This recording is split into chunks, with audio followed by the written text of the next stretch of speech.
أبزهل له يهلو نايمان مسهز تقرأ تطوز زبالة هزو كن توقز له زسف بزعي ولا تزسلفوا انتقال توم كل شعتهم توانيت توم مدنا قرتي قصرهم وحديو لحرت هزو الناتراقف انت خيد قن تمالي بزحت سوات خيدهم يمد سابا ناخو الرأيو جاقانو زبالنا يوم عبيت مرحت زنورو ناخو الرأيو زغدو أنا ونلو من علم اللو لومي توم زمرح ناس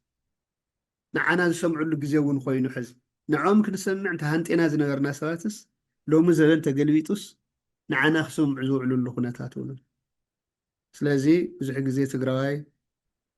او تاريكو يو يقطمو يوم من اشت نقر ግን ከምኡ ይንብሎምን ቁፅሮም ውሑዳት እዩ ናይ ሎሚ ግን ቁሩብ ብዝሕ ኢልና ናብ ዘይኮነ መስመር ከይንኸይድ እሞ ህዝቢ ትግራይ ምድሓኖ ይቐርዮን እዚኣ ፍልጥቲ እያ ኣብ ዓለም ትፍለጥ እያ ባይዞ እዚኣ ብዝኾነ ይኹን መንገዲ ህዝቢ ትግራይ ኣሰኪንካ ኣጭበርቢርካ ሕዚ ሎሚ ሰልፊ ውፃእ ተባሂልካ ተሰሊፍካ ወይካ እምኒ ደብሪኻስ ኣብ ትግራይ ለውጢ ተምፅእ ኣይትኽእልን ህዝቢ ትግራይ ልቡን ተሲዒርካ ተሸኒፍካ ጥራሕ ኢኻ ለውጢ ተምፅእ ለውጢ እውን ክተምፅእ እንተኮይንካ በቲ ዝረድኦ ቋንቋ ምክንያቱ ህዝቢ ትግራይ ንዝብሎ ዘለኹ ኣነ ብወሳናይነት ኣብ ትግራይ ዘሎ ህዝቢ እየ ህዝቢ ትግራይ ዝብሎ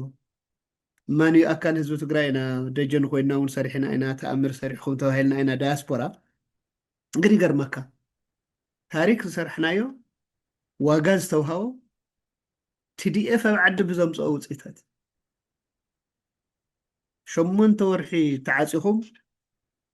ንሕና እውን ተዓፂና ዓለም ምንም ክሰምዐና ኣይክእልን ፅርግያ ወፂእና ኢና ፅሒፍና ኢና ብዙሕ ነገር ተገይሩ እዩ ፅባሕ ቀዳም ዝቐርብ ዳታ ኣሎ ሕዘውዚ ብሎን እቲ ዳያስፖራስ እንታይ እዩ ዝኣክል ዋጋ ከፊሉ ዝብል ተወሰነ መፅናዕቲ ዝገበረት ሓንቲ ሓፍትና ኣላ ክነቕርቦ ኢና ተወሰነ ዳታ ኣሎ ዝገርም እዩ ግን እሱ ክኸውን ዘገበሮን ብተወሰነ ደረጃ ስም ትግራይ ክፅውዕን ንሕና እውን እንታ እዚኦም መን እዮም ክንበሃልን ዘገበረና ግን ኣብ ትግራይ በብግዚኡ ብዝረአያ ዝነበረ ናይ ህዝቢ ቃልስታት እየን ከምኡ ኮይነን እሞ እዚ እውን እቲ ህዝቢ ምስዓሩ ዘይቀርዩ ተፀጊሙ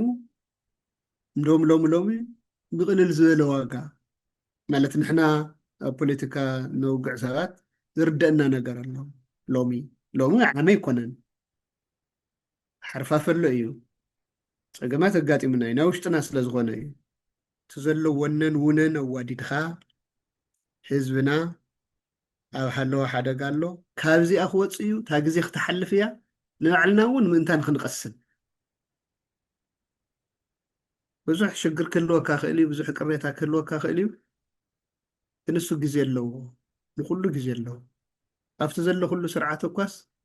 ብዞም ናይ ህዝቢ ፕሬዚዳንት ዝኮረየ መዓት ሚልዮን ህዝቢ ኣሎ ሻዕ ዝቕፅል መረፃ ናብ ሽፍትነት ኣይወፅእን በታ ካርዱ ክቐፅዕ እዩ ዝፅበ ትግራይ ዙ እያ ንሕፀን ሕዚ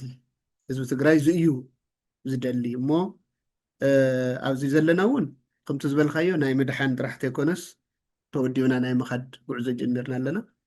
ፅንፊ ዝኸዱ እዚ እውን ኣለውና ዝዕንቅፉና ብጣዕሚ ብዝገርም መልክዑ ኣብዚ ምቹው ዓዲ ኮይኖም ንባዕሎም ነዚ ህዝቢ እዚ ከይሕገዝ ናብዚ ይውዕሉ ኣለኹ ዝቐንኹ ከይትኸዱ ገንዘብ ከይተውፅኡ ዝብሉ ኣለው